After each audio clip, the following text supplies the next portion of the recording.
For the Vashti part, I'm going to be very happy.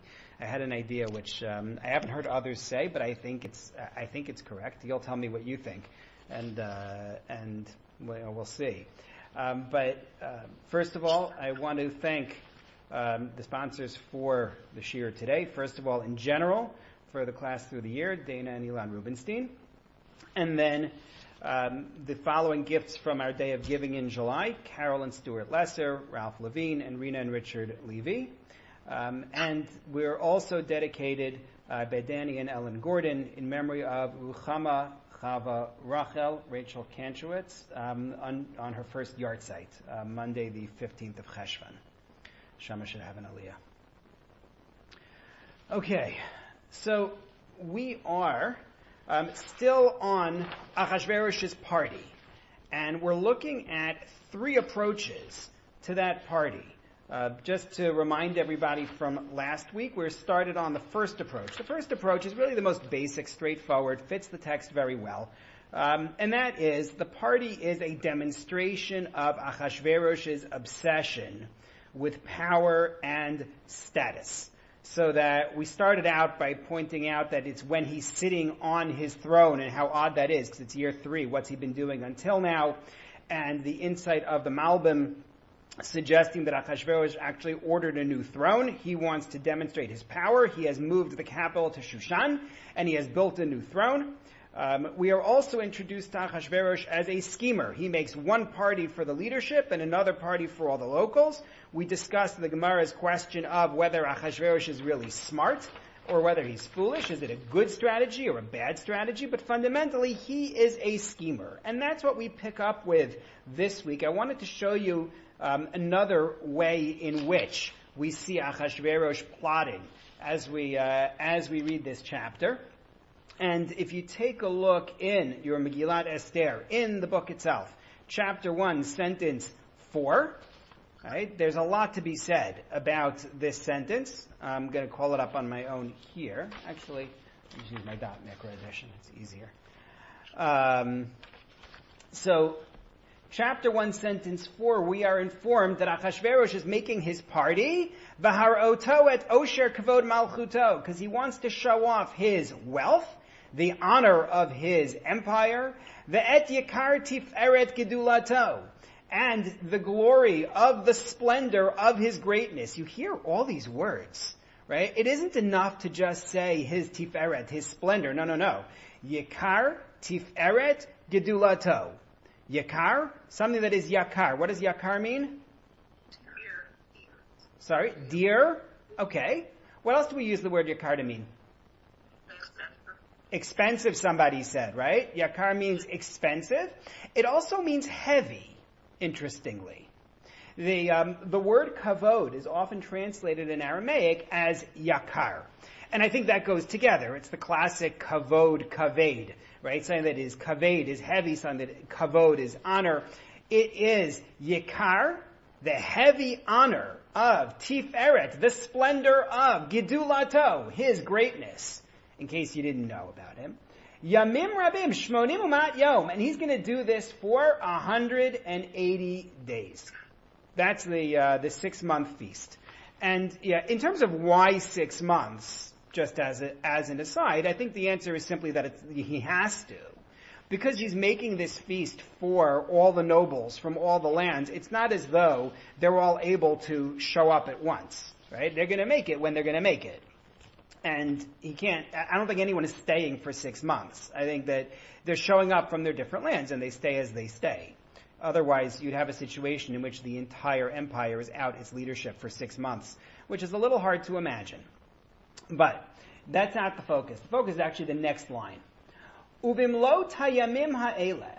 And after that, after he's completed the 6 months, so we're in chapter 1, sentence 5. Asa hamelech l'chol ha'am hanimtzeim b'Shushan habira. The king prepared for the entire nation, for everybody who is in Shushan, lemigadol v'ad katan, from great to small, significant to lowliest. Mishteh shiv'at yamim, a 7-day party, b'chatzar ginat bitan hamelech. That part at the end of the sentence is hard to understand. Chatzar ginat bitan hamelech. Chatzer, word I was just using with Susan actually before we started the class. A chatzer is a yard, a courtyard. Okay. Gina is a garden. Okay, so you have courtyard, you have got a garden. Bitan. What's a bitan? Some of you small house, like kind of diminutive for a house. There's a bayit and then there's a bitan. Maybe. Some of you have translations there. Anyone have anything interesting for bitan? Mine strangely says the king's palace. The palace. Orchard. You have an orchard for bitan. Interesting. It says in the court of the garden of the king's orchard. Mm-hmm. Okay. There are a lot of different ways that bitan is taken, largely because it's such an unusual word. It's not a word for which we have a lot of evidence to work with. The one I hear often is indeed palace, which I think Jeanette said she had. And the art scroll. Okay. But that doesn't make it wrong. Sorry? Rashi says planted with trees. Planted with trees, because he's taking the orchard view. But it's such an odd thing. Sorry, Joyce? Is the fact that it says court a comparison to the temple? I wouldn't think so. It's an interesting idea, because of course the temple has a courtyard. But I think it's more just the way that royalty works. Like you have your palace and you have your courtyard outside. But take a look at the first source on the source sheet. Okay, and again, I hope everybody got the email and was able to download it without trouble. If anyone doesn't have it, let me know, please, and I'll upload it into the chat. Okay. So the Gemara in Megillah, in source number 1, look at this. Bachatzar ginat bitan hamelech, which I translated there in the yard of the garden of the house of the king. And again, this is like ponderous phrasing. So Rav and Shmuel had a debate. You see this a lot in the Gemara and Megillah, that Rav and Shmuel debate how to explain particular passages found in the book of Esther. So Chad Amar, haroi lechatzer lachatzer, haroi legina legina, haroi lebitan lebitan. One view was that the way he did it was, you got a space based on your status in the community. So there were different places for people of different ranks. Some people were in the courtyard, some people were in the garden, and some people made it into the house. Right? I'll leave it to everybody to evaluate where they would have ended up. But that's one view. V'chad Amar, alternative approach, Hoshivan b'chatzer v'lo hachazikatan. There was an issue of overflow. So first he put them in the yard. That was not sufficient. Bagina, he put them in the garden. V'lo hachazikatan. That didn't hold them. Ad shechnisan lebitan v'chazikatan. And then he had to put them into the palace. So they keep expanding. He wanted them outside, but they kept on overflowing the outer spaces. It's kind of odd. Usually I would think of that in reverse, right? Usually you're indoors and then you have to go outside to be able to do it. Here, it's actually the opposite direction. So that's a kind of funny thing. I got a note in the chat that somebody did not have the source sheet, so I'm just going to do a quick upload of it. But yeah, it would be. Let's just do it. And there it is. Do it. That's all right. I just did it. Thank you, though. Maybe next time I'll ask you to do it. So that's a second approach. So there are different places for people of different rank, or alternatively they expanded into different places. You're going to see the same thing. I didn't bring it on the sheet, but the Gemara does the same thing in sentence 6. Where we get a description in the Megillah of chur, karpas, utchelet, right? Different fabrics. And the Gemara does the same thing, saying, well, those who were worthy got this level, those who were less worthy got that level, those who were less worthy got that level. This is all part of the image of Achashverosh as a calculating man who is obsessed with status. He's making a big party, and all he can think about is who is going to get to go where, and delineating between the different groups. Tosfot, by the way, has a very interesting comment on this. I didn't bring it on the sheet. On the psychology of not being disturbed by which space you're given if you can't see who's in the better spaces. In other words, he says, if Achashverosh is doing this, doesn't he know he's going to be insulting people who are left on the outside? So he says, no, as long as you can't see who's in the better space, you're okay with where you are. As long as you can't see who outranks you. Interesting idea. But this is all one school of thought about the party, and there are many, many more aspects of these verses that we could bring to support this reading. But I wanted instead to show you two other approaches. Second approach to this story, and you've heard bits and pieces of this at least, is that it's a celebration of Jewish defeat. It is a function of the exile of the Jews. And this goes back to the question of why he's making a party like this in the third year of his reign. Not in year 1, and not after 20 years. What is it about year 3? So the Gemara in Megillah, if you take a look at source number 2, and I spared you the math. I know some people here really like math, but nonetheless, I decided to spare the group as a whole the math that's involved. But the Gemara suggests that Achashverosh's mind was at ease in year 3 because he believed that the Jews had reached the end of their predicted period of exile, and yet they're still under his control, and therefore they will remain under his control. Take a look at number 2, please. Vayamim hahem kishevet hamelech. In those days when the king sat, uchtiv batre bishnat shalosh lemolcho, but then it says in year 3 of his reign. I don't understand. Is it when he sat, or is it year 3? Amar Rava, my kishevet. Rava says, what do you mean, when the king sat? La'achar shenityashva da'ato, after his mind was set at ease. Amar, Belshazzar chishev v'ta'a, ana chashivna v'lo ta'ina. So this requires a little bit of explanation. But again, I really want to spare everybody the calculations. Remember that the end of the first Beit HaMikdash, the end of the first temple, is not a single event in which at first the Jews are okay in their land with a temple, and then suddenly it's all over. It goes in stages. There are 3 different dates that you could consider the end of the first temple period, of the first Beit HaMikdash. There is when Nebuchadnezzar comes through, deposes the king, and sets up his own puppet as a king. Then there is when Nebuchadnezzar comes through and exiles the leadership, who are called Cheresh Umasger. That's when Daniel goes into exile with Hananiah, Mishael, and Azariah. That's the exile we'll read about in the 2nd chapter of the book of Esther. And then you have the 3rd, which is the destruction of the Beit HaMikdash itself. Regardless of which of those you work with, you have a prediction by the prophet Yirmiyahu that the Jews will be in exile for 70 years. But he doesn't say when that exile actually begins. Fast forward to the book of Daniel. In the book of Daniel, in the 5th chapter, we are told that Belshazzar, while in the middle of a war with the Persians and Medes, makes a massive feast. And not only does he make a massive feast, but he orders them to bring the vessels of the temple, of the Beit HaMikdash, out to his party.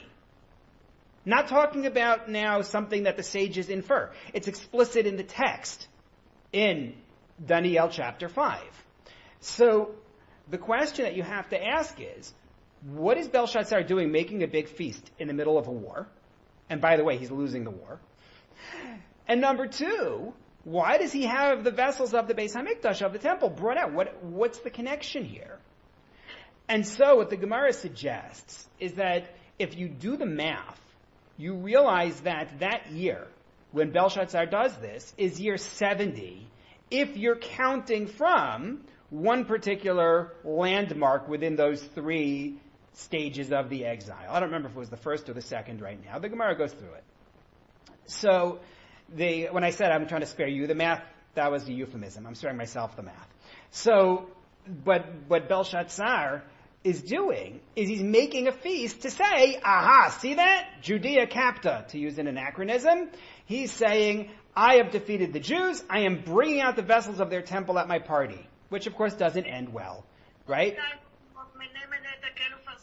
Ken, bediuk, so Ruchama points out that's when the writing on the wall emerges, right? The writing that says to him, you have been weighed and found wanting. There are different ways to explain those words. But fundamentally, that night, Belshazzar is killed. That's what it says in the book of Daniel, as the Persians and the Medes destroy the Babylonian Empire and subsume it into their own. So, what the Gemara here is doing is it says, you know what? Achashverosh is Belshazzar round 2. And that's going to show up more in some things I hope to get to later today. We'll see, in Vashti's party. But right now, Belshazzar is effectively reborn as Achashverosh. When he makes his party, it's because he believes that now the Jews are done, and he says Belshazzar was wrong with his. I am not making the same mistake as Belshazzar. I am right in my math. That's the idea. And the text goes on to actually describe for you what Belshazzar had done at his party. You can see it there in the Gemara in source number 2. I'm going to skip that to where I wrote, Achashverosh said, Amar Achashverosh. Iu mit'atai. Belshazzar got it wrong. I'm not going to make the same mistake. He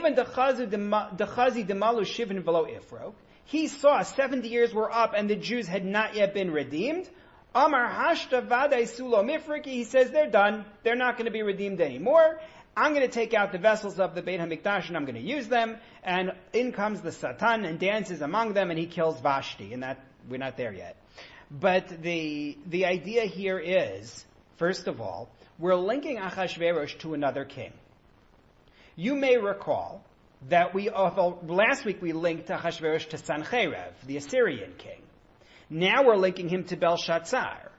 And he's like both of them. What's the common denominator between Achashverosh, Belshazzar, and Sancherev? Well, yeah, they're all bad guys. That's true. What else? They thought they were very powerful. They thought they were very powerful. They said they were very powerful, and they fell to God. Right? That's the idea. God is going to bring down each of them. But they also all play a role in the suffering of the Jews. This may... Yes, Janine. The chronology, I'm a little confused. When did Belshazzar live vis-a-vis Achashverosh? Yes. So Belshazzar is the last king of the Babylonian Empire in Tanakh. And was there 3 years? There would have had to be a 3-year... You have more than a 3-year gap, because after Belshazzar, you then have Koresh, you have Cyrus. But didn't we say he was wrong with the 70 years and 3, they both have each one have made a mistake. Right, but it's not a 3-year period in between. Cyrus is king for longer than that, as I recall. We went through his years, I forget, in the first week in terms of how long Cyrus was on the throne, but it's longer than that. The one thing that you do that you are pointing out that I want to make sure to highlight, because someone emailed me about this during the week and I answered them, but I want to make sure to clarify it for everybody. It is unquestionable that Achashverosh is doing this after the Jews have been sent back by Cyrus to build the second Beit HaMikdash. You know that because the Persians don't have 127 lands until after that. There's no way for Achashverosh to be before Cyrus. It's simply impossible. So what that means is that his count, as the Gemara tells us, of the 70 years, he's not saying the Jews are all still in exile. The Jews have indeed, 42,000 have come back, right, in that initial wave, at least. But they're still under his control. I'm just going to mute everybody by default. But if you want to make a comment or ask a question, feel free to unmute. So that's really important to recognize here, is that this is after Cyrus, and he's simply saying they're still under Persian control. Clear? Okay, Gita, you have a worried look on your face. You got it? You're muted, though. No,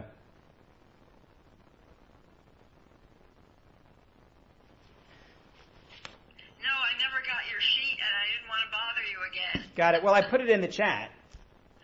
Oh, okay. Sorry. No problem. No problem at all. Okay. So this is one piece of text that supports the idea that the feast is meant to celebrate the fall of the Jews. It's a function of our exile, and a medrash even builds on that in source number 3. A little bit of an odd medrash, hard to understand. It says he's sitting al kisei malchuto, on the throne of his reign. So the medrash is bothered.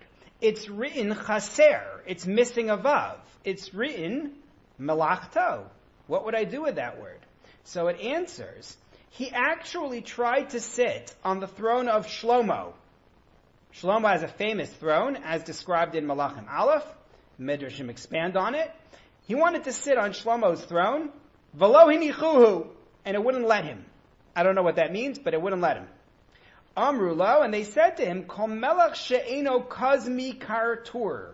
A king who is not like cosmic, a king who does not reign over everything, doesn't get to sit on Shlomo's throne. Eno yoshev alav. Amad va'aslo kisei mishalo kidmuto. He said, that's fine, I have all the money in the world.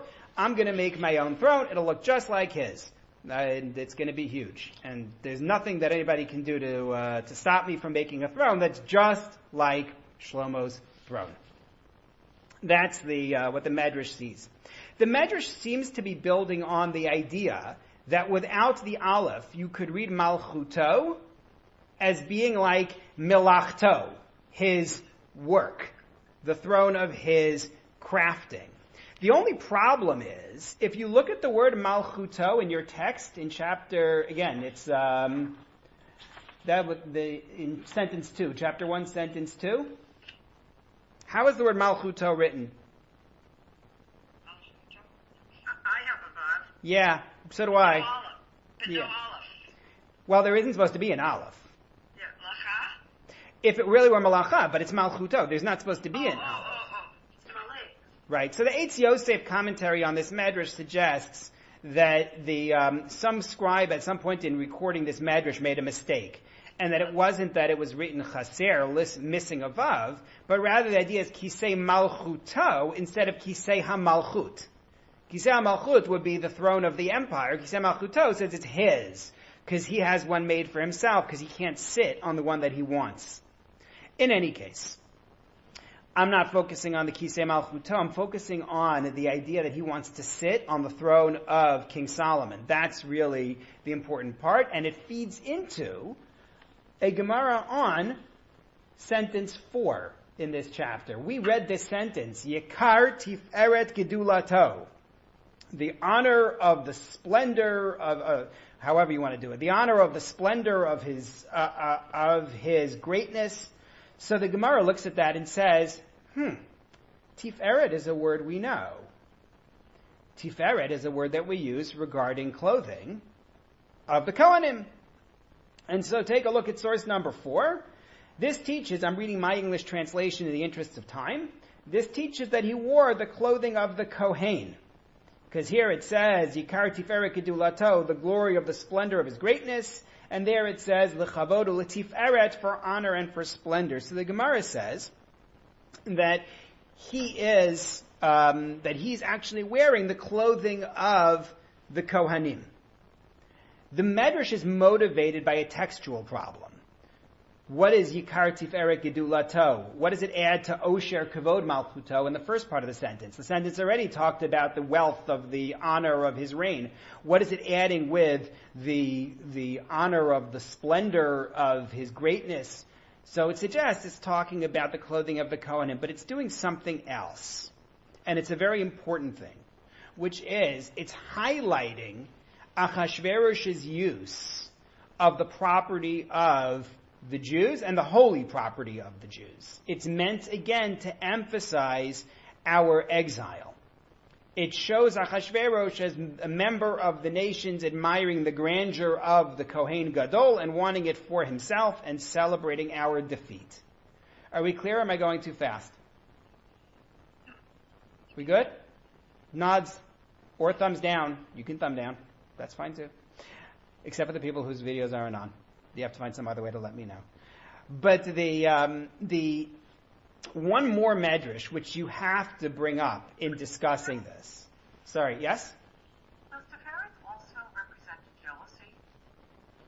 Would Tiferet represent jealousy? What would be the... I don't know why Tiferet would be jealousy. I'm open to the idea. Okay, I'm confusing it with something else. Okay. If you find what, then let me know.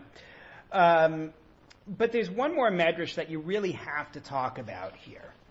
And this is one that we generally learn in school or we hear it in shul. And it's a fascinating medrash, but it's extremely problematic. I gave a full-length class on it some years back, and in source number 5 I gave you a link if you want to catch the recording on it. It's on the vessels that they drink from at the party. If you look at chapter 1, sentence 6, this is the part where the person who is doing the reading, actually sentence 7. I said 6, but I meant 7. The person who's doing the reading often will change the trop, right? Will change the notes to use the Eicha notes. V'hashkot bichlei zahav v'chelim mikelim shonim. They drank from gold vessels and kelim, tools, implements, vessels, mikelim shonim. And the medrash on this says, you know what these were? These were the vessels of the Beit HaMikdash, of the temple. And he drank from those vessels. Right? You've heard this idea before? That he uses the vessels of the temple. What is this medrash picking up on? What bothers the medrash here?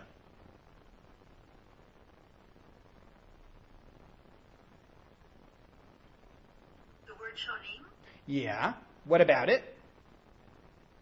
It's extraneous. It's like, why is it there? Well, is it that it's extraneous? What does it mean? Strange. It's strange.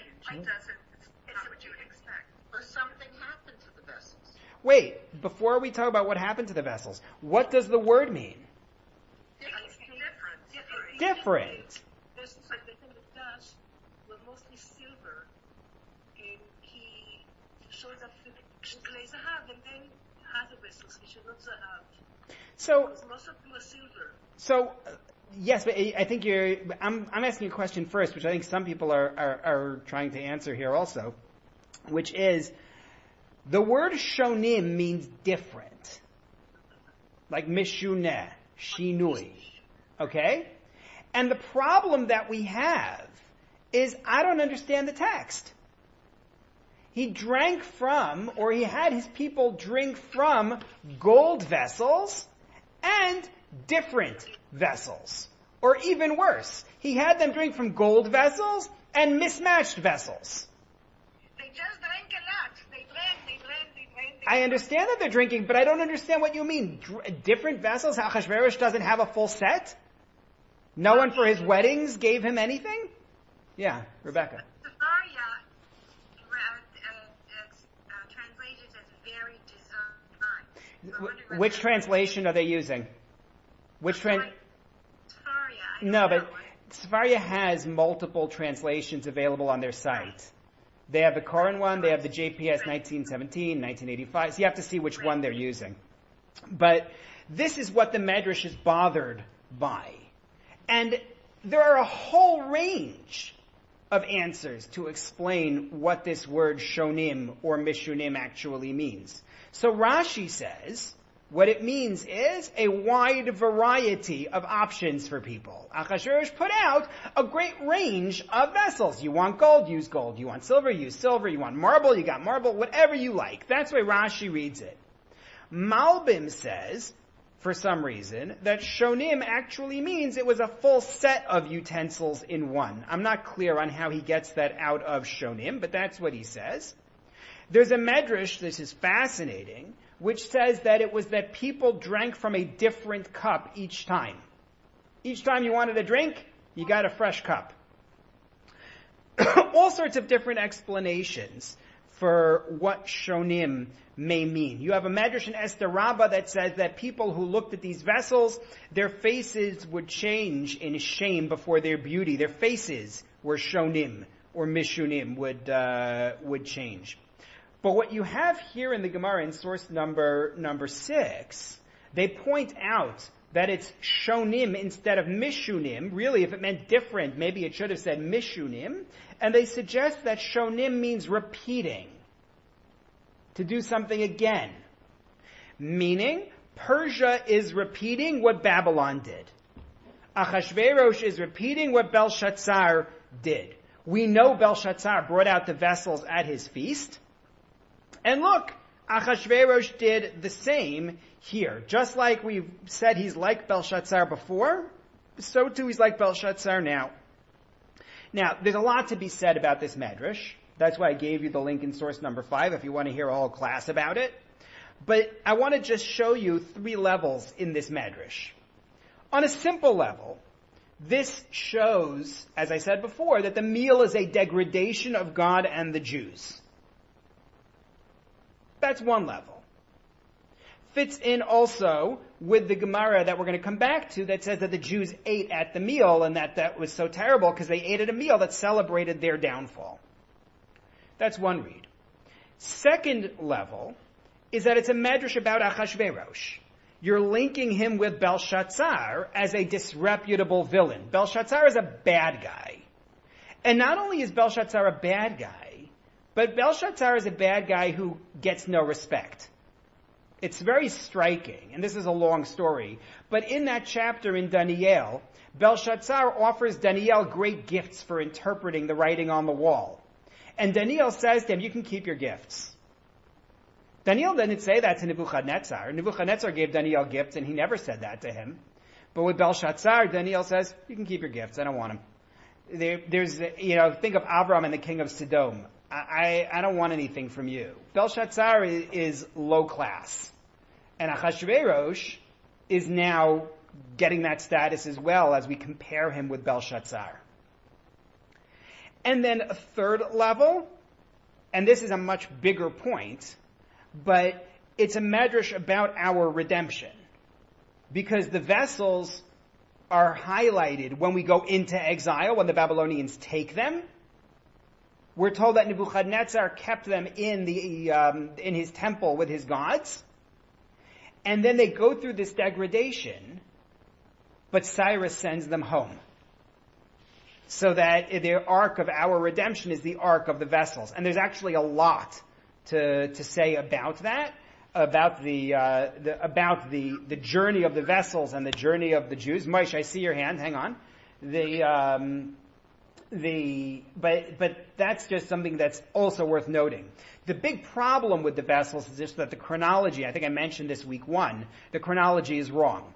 Cyrus sent back all the vessels, and the text goes out of its way in Ezra to say he sent back all the vessels.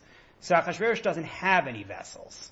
So you could give an answer of maybe there was something else still around, or maybe Achashverosh ordered some shipped back for him for his party. Yeah, maybe that's why it took him 6 months. The postal service was busy. Or it's possible that this has nothing to do with that at all, and it's simply Medrash doing what Medrash does, which is to say, it's not focused on the overall story, it's focused on explaining the language here and drawing lessons from it. And it doesn't have to fit the history element. You could give that answer as well. Moish, what were you going to say? So now you've just explained something to me that I've never understood. But this was why I started. The pasuk says, "V'chelim mikelim shonim." originally this was what was left, rather than the Kelim Sholim. Could be. And I think that Ezra would have been in no position to complain that Cyrus kept the best ones. See, here's the point. The point is, I think there's a very simple explanation here. The Kelim Sholim means the unusual ones. In other words, Achashverosh is not, putting out his plastic cutlery. He's showing the treasures of his kingdom, who put out what is unique. Here you have Kelim that are 700 years old, more or less, given their age and what their age might have been. And so Sholim could mean anything that makes something unique. Mm-hmm. I hear your point. And especially from the point of view of our writing of our story, it's showing from our story and from his story. Right. I hear the idea. Thank you. Okay. So we have two approaches now, very different approaches to what this feast is doing here. One, Achashverosh political machinations. Two, the downfall of the Jews, celebration of Jewish defeat. The third way to look at it, and I'm not going to spend a lot of time on it, but I want to note it, is that it's actually God's feast. It's not Achashverosh's feast. It's God's feast in the sense that this is how God is manipulating the empire in order to put pieces in place for a plan that is going to play out. Go back to the first verse in this book. Vayhi bimei Achashverosh. It was in the days of Achashverosh. Hu Achashverosh. He is Achashverosh. Hamolech, who reigned, etc., etc., etc. 127 lands. What's the Hu Achashverosh clause doing there? And it was in the days of Achashverosh, who reigned from Hodu to Cush, 127 lands. Why do you need to throw in Hu Achashverosh? This is Achashverosh. It's a very odd turn of phrase. It makes you think that he's being pointed out, that guy. Yes. And that's possible. You could give that answer for sure. The Medrash, though, that I highlight for you in source number 7, says it's trying to make a statement about Achashverosh in the course of the story that is about to play out. And what it's trying to do is to underscore the changes he undergoes because God controls kings. So in the interest of time, I'm just going to use my translation, but you can see the original Hebrew there on the sheet. 4 different sages speak to this. Rabbi Yehuda says, this is Achashverosh. Achashverosh, who killed his wife for his friend in chapter 1, right? His counselors say to him, kill her, and he does. This is Achashverosh, who killed his friend for his wife when he kills Haman later on. Rabbi Nehemiah says, Achashverosh halted construction of the Beit HaMikdash, going back to what we showed you from Ezra chapter 4, about how in his days they blocked the construction of the Beit HaMikdash. This is Achashverosh, who decreed that it be built, which is the medrash that Achashverosh also was the one to order the restart of the building. How that works in the history, go back to the first week. Rabbi Yitzchak said, Achashverosh, in whose day all of the troubles came. This is Achashverosh, in whose day all of the good came, at the end of the story. And then the sages took it personal. Achashverosh, before Esther came to him, this is Achashverosh, who stopped living with Nidot once Esther came to him. She reformed him. So the idea here is that God controlling kings. And he is Achashverosh one way here, but you watch, keep your eye on the ball. Achashverosh is going to be very different by the end of the story, but it's the same guy. So that's another way to look at this party, is that here's Achashverosh, he's one person, and God is going to make him over. There's more to be said within this, but I think I'm going to skip source number 8 in the interests of getting to more material. But depending on how you understand the role of this feast, that determines how you understand why it's in the Megillah at all. Why did we not start this Megillah with chapter 2 and Esther becoming queen? Right? So either Approach number 1, teaching us about Achashverosh's character. This is somebody who is very, very concerned about status, and that look at the feast and look at how that demonstrates it. Or it's framing the state of the Jews in their exile, or it's showing how God is moving the chess pieces into place.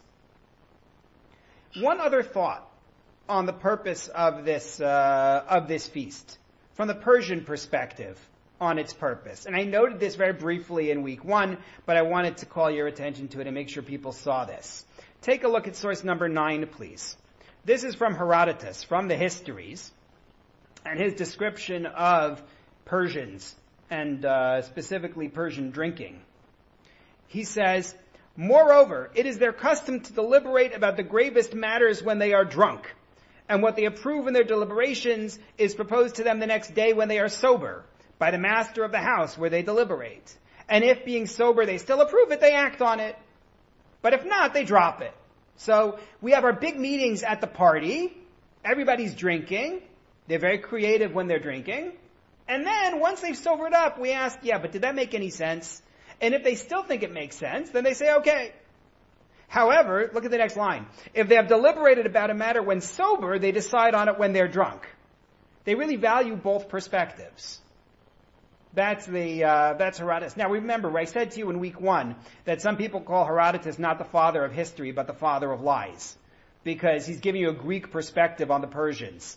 The Greeks did not necessarily feel any need to respect the Persians. But the point here is that maybe that's another perspective on this big party. Why? Because as I brought you in source number 10, also Herodotus speaking, assuming Achashverosh is Xerxes, which seems to be the most compelling read of the Persian kings, well, you get the story here about how Xerxes is actually named king while his father is away on a mission. He's supposed to be in charge, and his father is killed. And then Xerxes has to decide what to do about this military mission against Egypt, and then whether to go against Greece. And the key thing for us, and I'm not reading out the whole thing here, is the last line in source number 10. After the conquest of Egypt, after he takes up his father's battle against the Egyptians, intending now to take in hand the expedition against Athens, Xerxes held a special assembly of the noblest among the Persians so he could learn their opinions and declare his will before them all. And this is early on. I think I read somewhere it's actually year 3 in the reign of Xerxes. So it's entirely possible that at least part of this big feast where he invites all the nobles is a gathering to discuss whether to go to war against Greece. By the way, just so you know, Xerxes, bad idea. But, you know. How can they make any decision after they drank so much? Some people need that to make a decision. Okay. I'm good with that. Okay.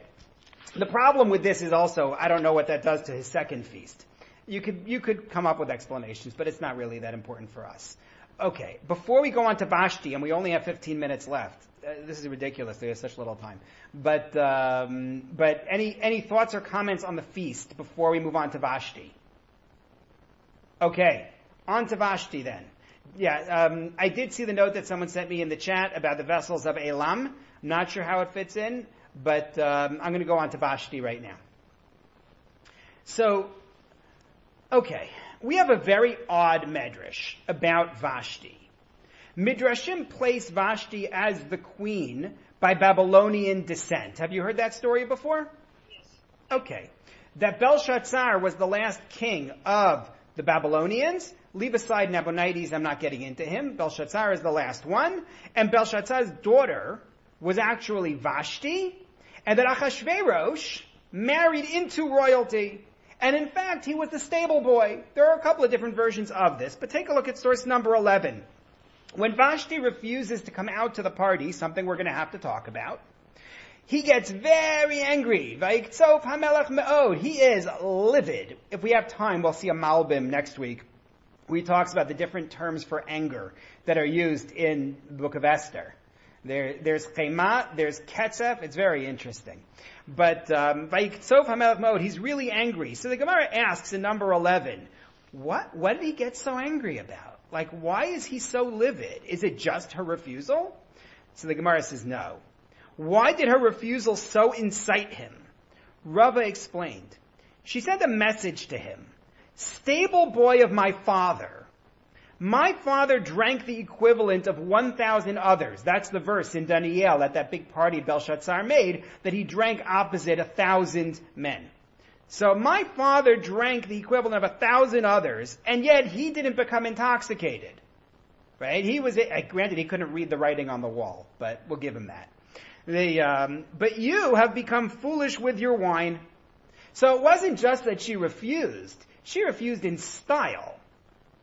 She says to him, who are you? Yeah. Then he's asking for her to come. Yes, and we'll get to that. So that is when he's angry. That is when he's livid. Is because she disses him as her father's stable boy. This is supported as well in a Medrash in Esther Rabbah that I brought you in source number 12 that describes 4 women who took the reins of power over the world. Izebel, Achab's wife, Atalia, who was Izebel and Achab's daughter, who killed all the other members of the royal family save one. Samiramit, which is a whole other story among the Assyrians and Babylonians, not somebody from the Jewish line, and Vashti as well from the nations of the world. So Vashti is portrayed as the major power. Sorry? Okay. So the question that we have to ask here as we read this medrash is, where did this come from? Where did they get this idea? There's nothing in the story of Vashti that gives me any clear sense that this is what's going on. If you take a look at chapter 1, sentence 9, okay? We're going to read sentences 9 to 12 just to make sure everyone's up on the Vashti story. So I'm reading it I'm doing my English translation as we go along, but you can feel free to read it yourself. Vashti, the queen, also made a feast of women in the palace of King Achashverosh. On day 7, when the king's heart was good with wine, he said to Mehuman Bista Charvona Bigta Avakta Zaitar Charkas, the 7 Sarisim. Sarisim can be officials, can be eunuchs, can be both, who served King Achashverosh, said to them, bring Queen Vashti before the king in the throne of the empire, to display to the nations and the nobles her beauty, because she was very pretty. And the Queen Vashti refused to come at the word of the king in the hands of these Sarisim, and the king was very angry, and his rage burned in him. That's the passage. So where did they get the idea that she was queen, and that he was just a guy who married the queen? Anything in there give you evidence? Yeah? It looks like she did it in the Bet HaMalchut, which must be the more important place, and he did it in the Bitan, and in Bina, and Chatzel. So Good. She did it So one possibility, one possible piece of evidence, Chana points out, is the location. His party's outside. Her party's in the palace. Isn't that a funny thing? So I think that's one piece of what's going on here.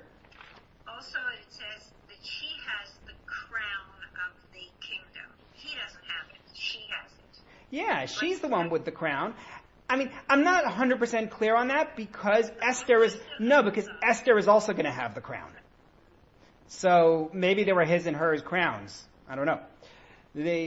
What else might help me get to this? Because so far, I don't see anything that really qualifies as proof. I see nice ideas that, this could help explain something. I'm not sure if this is, I don't see where the proof would be, but the gam is a question. Why does it say gam? Like, is that something that's... Gam Vashti Amalka. Well, I would have said it says gam for everybody. It means also. Also Vashti made a party. I would have assumed it's just because right now you just mentioned his party, and now you're saying she also made a party. I wouldn't get so hung up on the also. Could it be that she refused?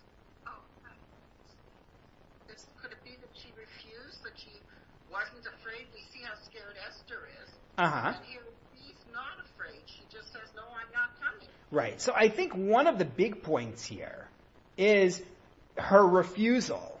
The fact that she thinks she can get away with refusing the demand of the king. Jeanette, you were going to say? I read a certain midrash. What's that? Ruchama, Rakshniya, Jeanette? Oh, okay. No, she's not. Okay. Janine after Ruchama. All right, Ruchama, then Janine. I read a certain midrash that he asked her to come without her clothing. Yeah, we're going to get to that. That's not the Ikar here, but we're going to get to that probably next week. We'll see. Janine? The fact that it repeats the word Hamalka, because it says in the beginning, especially Hamalka. Right. It keeps stressing that. Not again a repetition of. Right. We keep stressing her title in this. Good. More strong. Good. Moish, what do you have? Well, it doesn't come from the Megillah at all. I have to be very careful with what I'm going to say, and if I say it wrong, please buzz me out. There was a very military tradition for the 2,000 years before before AD, that a victorious king would sexually assault the losing king. Okay? That was part of the victory celebration. And I think this is just a continuation of the same thing. What he had available was Vashti, so Chazal put it in their way, but it's just a continuation of this very, very... So it's interesting. It's interesting that you say it, because I suspected that there might be some kind of tradition that might somehow be fitting into this. Not what you're mentioning specifically, but something external that was being brought in here. And I looked high and low in academic literature and couldn't find anything to support it. So if you can find something, to base that on, the contention that there was this kind of a tradition, I would love to see it. Yeah, thank you. That would be very helpful, because I was wondering about that. So I'm going to go further with this at this point. Sorry, Ellen? Yeah. I just was wondering if there's a difference. In the beginning, she's Vashti Hamalka. Then when she refuses, she's Hamalka Vashti. Right. So yes, there are those who point out not only the emphasis on the title, but the order of the titles as well. That the order of title and name. When are you Vashti, who is queen, and when are you the queen, first and foremost? Also worth noting. So I think that they arrive at this idea by trying to solve two questions. Number one, her imperiousness, her statement of, forget it, I'm not going. But also, Achashverosh's odd request. We usually think of a queen as the king's personal relationship, right? The halacha in Judaism is that no one else is allowed to marry the queen after the king dies. That's a no-go. If you remember that Avshalom rebels against David, and his advisor, Achitophel, says to him to take the king's concubines for himself as a way to demonstrate that he is now the king. The queen is, and I hate to use this phrase because it's very misogynistic, but in that society, the queen is the highest chattel of the king, and almost like a badge of his status. Why in the world would he put her on display for everybody? That's the opposite of what he wants to do. You're taking that which makes you you and putting her on display in front of everybody. So, sorry? Because he was drunk? Don't think so. I think he got himself drunk to work up to this. But that's where this is coming from. But there's a lot to say about this, and we're not going to get it all in the next 5 minutes. But there are other ways to answer both of those questions of why she refused and why he did this. I think this became the Gemara's answer for a particular reason. And here you have to explain a little bit about Medrash again. There are Midrashim that are tradition. I have a Kabbalah, I have a tradition going all the way back that such and such was happening in that story. Or when you're dealing with halacha especially, I have a medrash that is a tradition that this is what that verse means. However, you also have midrashim that are deductive, where there's a text, the sages are bothered by something in it, and they provide you with an analysis of it. If you take a look at source number 13, we're not going to read it aloud now, I just wanted to show it to you. Rabbi Yeshaya Detrani, writing 800 years ago, talking about the different kinds of medrash, points out that sometimes the medrash is the sages themselves analyzing a text. And I think that's what's going on here. They're analyzing her fearlessness. And not only are they analyzing her fearlessness, but they're also looking at a model here. And this is my chiddush. This is what I really wanted to make sure to point out. Vashti is not the first one in this situation. We have a precedent for this in Tanakh. For a woman like this, who has power as a result of her father, and is not beholden to her husband, and in fact does whatever she chooses. Michal. So Michal is definitely on our list. I'm going to get to her. But I'm thinking more. A woman we already mentioned. We're going to talk about her too. Good. Take a look though back in number 12. How about Izebel? Izebel, daughter of the king of the Tzidonim, marries Achav and does whatever she wants with the kingdom. Right? Achav, there's a vineyard he wants that his cousin has, and his cousin will give it to him, and poor Achav is depressed, and his wife says, don't worry about it, honey. And then she has his cousin executed, and he gets the vineyard. She launches a campaign to murder all of the Nevi'im, all of the prophets. That's not Achav's relationship with Eliyahu. That's her relationship. She does what she wants. And I think Vashti is understood as fitting into that mold. And we're going to start on this for the next 3 minutes, and then we'll have to continue it next time. They're looking at a biblical archetype. So Izebel is one, and I gave you references on the sheet here. This is why I wanted people to have a Tanakh, so that they could look them up. But we're not going to look it up because we only have 3 minutes anyway. But in source number 14, I gave you references to Malachim Aleph. That first line there, that's Izebel and Achav. In which, you know what? We're going to start with that next time, and I'm going to make sure we actually do go through the verses, because I think it's worth it. I think it's worth it to actually see it. But we're going to see Izebel. We're going to see Atalia as well.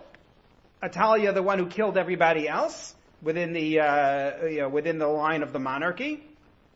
We're going to talk Michal. We're going to talk about the daughter of Paro. These are the model on which the sages are building when they make their deduction about what happened with Vashti. So to sum up in a couple of sentences what we've accomplished today. Number one, we saw the 3 layers in the party of Achashverosh, which give us different views of why the party is recorded here. Whether it's to teach us about Achashverosh as a schemer, whether it is to show the celebration of the defeat of the Jews as something that's going to frame our status throughout the rest of the story and our vulnerability in exile, or as God moving all the pieces into place, and where we bring the story here in order to show how all the pieces are being moved into place, with the 4th idea that maybe the party is their planning meeting regarding a war against Greece. And then we have Vashti, who is described as being the real power, the one who really owns the throne. And the question that we asked was, where in the world did they get that idea from? And I think the answer is they're really bothered by Achashverosh's conduct and her conduct. Why does Achashverosh have such a need to put her on display? And he gets so outraged when she refuses. And why is it that she's able to refuse? And the answer is because she fits the model. She fits the model of the queen who is herself the holder of the power. More to talk about, God willing, with this next week, so we'll do that. I want to spend a little time next week also on why Achashverosh consults the council. He consults, and then move into chapter 2 and the selection of Esther. So we've got a lot to talk about. But thank you very, very much. and have a good week. Thank you. Thank you, Rabbi Torczyner. Thank you. Thank you very much, Robert. Sure. I just want to point out, I think some people are missing Rabbi Torczyner's email because it might be going elsewhere in your email. It is coming from him from Toronto Torah. I don't know whether you want to expand on that. So I asked people in the beginning, it was before you got on, and it seems like almost everybody responded that